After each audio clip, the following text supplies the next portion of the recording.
Hey everybody, my name's Ed Trevors. My pronouns are he, him, and his. I'm an Anglican priest in the Diocese of Nova Scotia and Prince Edward Island, serving in the beautiful parish of Christchurch-Shelburne that sits on the ancestral and on the unceded territory of the Mi'kmaq people.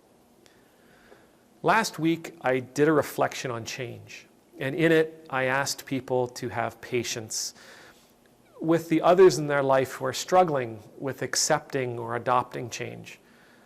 I said that everybody wants to be a part of it. Nobody wants to be left behind, and I meant that.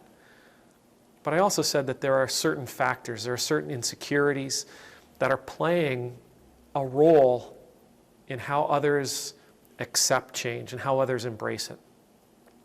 Now, one of the comments that came out of it, and there are many brilliant comments, as there always are, thank you so much for that, was a question. How much patience are we supposed to have with these people? Some of them have had decades to change. To answer that question, an infinite amount of patience. I know what I've just asked, but that's what we're looking at. This isn't going to be the same as, writing up a pamphlet, putting it into somebody's hand and expecting them to throw away a lifetime of belief, a way that they've lived, a reality that they've been tuned into. They don't live in isolation, right? Yours is not the only voice they're hearing. Most of these people have teachers, and those teachers are playing a huge role in the direction that our friends, that our families, that our loved ones are moving. So for them to change direction simply because we tell them to change direction, despite the fact that we've been telling them for decades, it's just not as simple as that. This is going to be a slog. This is going to be a slugfest. And we've got to be ready for that. Because the message that we've been sharing for these last decades, this desire for change, this desire for equality, that message, as it's been received, has been killed by their teachers.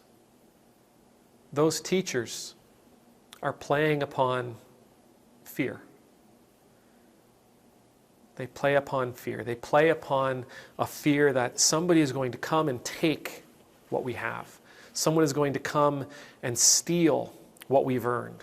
Someone is going to come and take away all that matters to us. Someone is going to come and take away our identity. Someone is going to come and take away the identity of our community, of our nation. And week after week, month after month, year after year, these teachers play on those fears. They don't offer hope. They offer the status quo.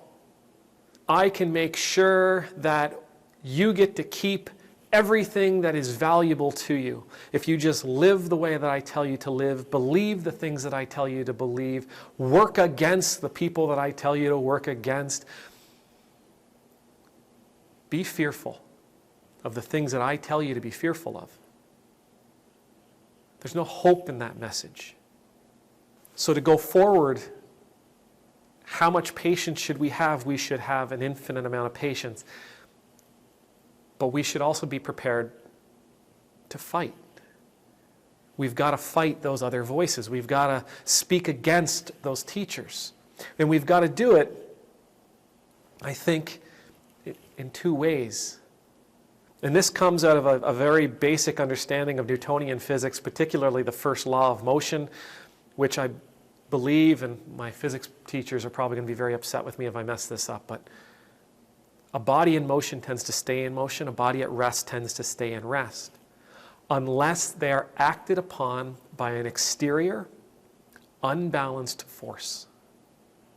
If we want people to follow us, if we want people to move in progressive directions, then we have to speak in a way that acts against the force that is pulling them in the directions that they're being pulled.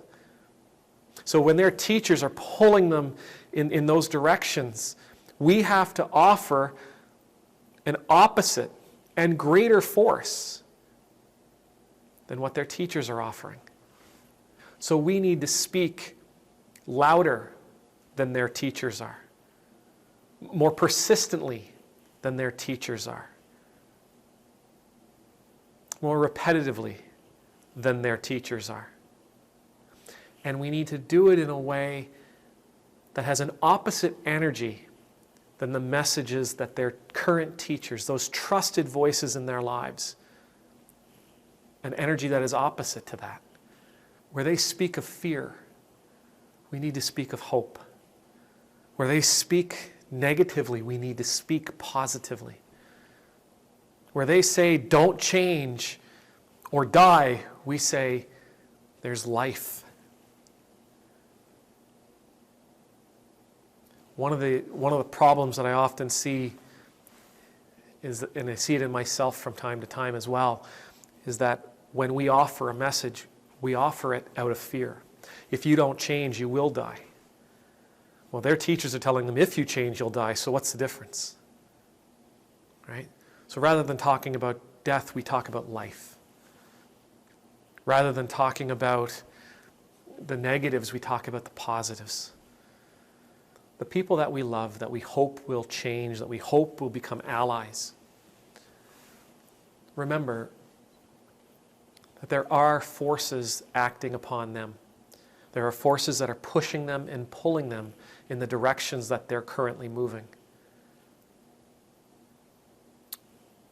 This isn't just a matter of patience. It's a matter of energy as well. It's going to require us to put our time and our energy not only in imagining and creating a better future,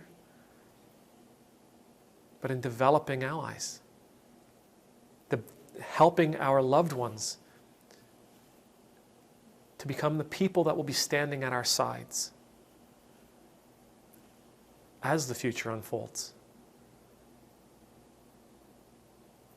May the Lord bless you. May the Lord keep you. May the Lord's face shine upon you. May the Lord's countenance be lifted up to you. May you always know the peace of living in the Lord's presence.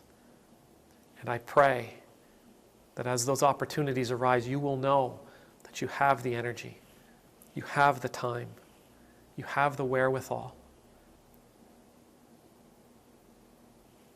to be an unbalanced force working in the lives of those that you love. Amen.